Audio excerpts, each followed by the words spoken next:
आजकल फोन्स को अपडेट करना कितना रिस्की हो गया है ना। जब भी कोई न्यू अपडेट आता है तो कोई ना कोई मेजर प्रॉब्लम या कहे कि बग उसके साथ आ जाते हैं। एंड ऐसा अभी मेरे साथ भी हुआ कुछ टाइम पहले, जब Realme 10 में एक अपडेट आया तो मैंने उसे अपडेट किया। हालांकि वो सिक्योरिटी अपडेट ही था, बट जैसे ही मैंने अपडेट किया डिस्प्ले का काम करना बंद हो गया। अब यहाँ पर हम कोई एक पर्टिकुलर ब्रांड की बात नहीं कर रहे जिसके साथ ये प्रॉब्लम हो रही है। यहाँ पर ये सभी ब्रांड शामिल है। एंड काफी बार ऐसी कंडीशंस भी सामने आई है कि किसी ने डिवाइस को अपडेट किया है और डिवाइस वारंटी पीरियड में है एंड देन उसे फिर भी एक्स्ट्रा पे करना पड़ा है, सिर्फ इसलिए क्योंकि डिवाइस को अपडेट करते टाइम उसके साथ ये प्रॉब्लम हुई है।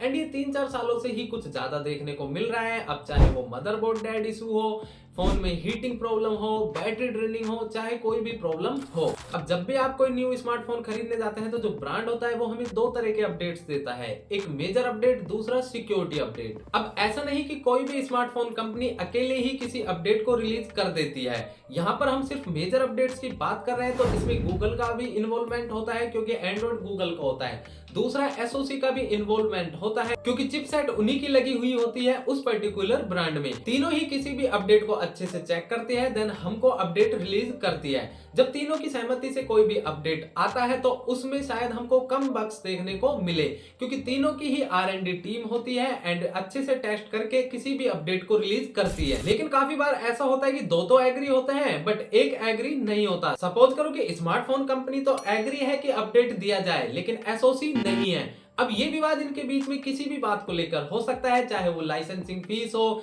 कस्टमाइजेशन की मांग हो या कंपेटिबिलिटी इशू हो, कोई भी इशू इनके बीच हो सकता है। अब क्योंकि इन्होंने अपडेट का प्रॉमिस किया है तो अपडेट तो देना ही होता है और दूसरा कस्टमर्स का भी एक प्रेशर बनता है कि जल्दी से जल्दी अपडेट दिया जाए।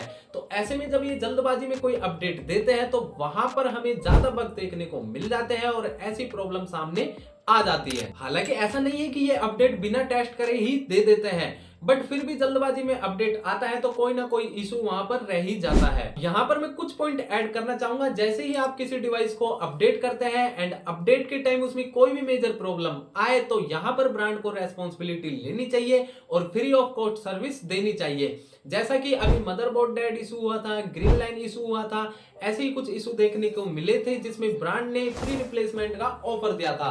तो यहाँ पर भी एक स्टेप ऐसा होना चाहिए जिससे कि कस्टमर को नुकसान ना हो। दूसरा ये भी हो सकता है कि जो ब्रांड हमें अपडेट देते हैं जैसे 3 साल के, 4 साल के, हालांकि वो प्रॉमिस करते हैं, काफी बार तो पूरे अपडेट आते ही नहीं है। अब यहाँ पर भले ही हमें आप 1 साल के अपडेट कम दे दो पर अपडेट ऐसा दो कि जिससे कस्टमर को कोई भी नुकसान ना हो। ऐसे में कस्टमर्स कैसे बच सकते हैं? तो मैंने अपनी पिछली वीडियो में भी बताया था कि जब भी कोई न्यू अपडेट आता है तो तुरंत अपडेट ना करें, थोड़ा सा वेट करें, रिव्यू चेक करें। अगर उस अपडेट में कोई मेजर प्रॉब्लम होगी तो आपको कहीं ना कहीं से पता चल ही जाएगा। देन पूरा रिव्यू करने के बाद आप उसको अपडेट करें। दूसरा, अगर आपकी डिवाइस ज्यादा पुरानी है एंड परफॉर्मेंस भी अच्छी नहीं है और आप लॉन्ग टर्म में उसको यूज करना चाहते हैं तो जो भी मेजर अपडेट आते हैं उनको अवॉइड कर सकते हैं क्योंकि जब भी कोई बड़े अपडेट आते हैं तो इसमें कंपेटिबिलिटी का इशू हो सकता है। तीसरा और लास्ट यह है कि काफी यूजर्स का ऑटो अपडेट ऑन होता है, जैसे ही कोई अपडेट आता है वो बैकग्राउंड में डाउनलोड हो जाता है और इंस्टॉल भी हो जाता है। तो ऑटो अपडेट को हमेशा बंद रखें ताकि आप डिसाइड कर पाए कि आपको कौन सा अपडेट इंस्टॉल करना है और कौन सा नहीं। तो ये थी कुछ टिप्स जिनका यूज करके आप इस प्रॉब्लम से बच सकते हैं एंड उम्मीद करेंगे कि ब्रांड भी जल्द ही इस चीज को इंप्रूव करे। यही था आज की वीडियो में एक छोटी सी इंफॉर्मेशन। अगर वीडियो पसंद आई हो तो वीडियो को लाइक करें, चैनल को सब्सक्राइब करें। मिलते हैं नेक्स्ट वीडियो में।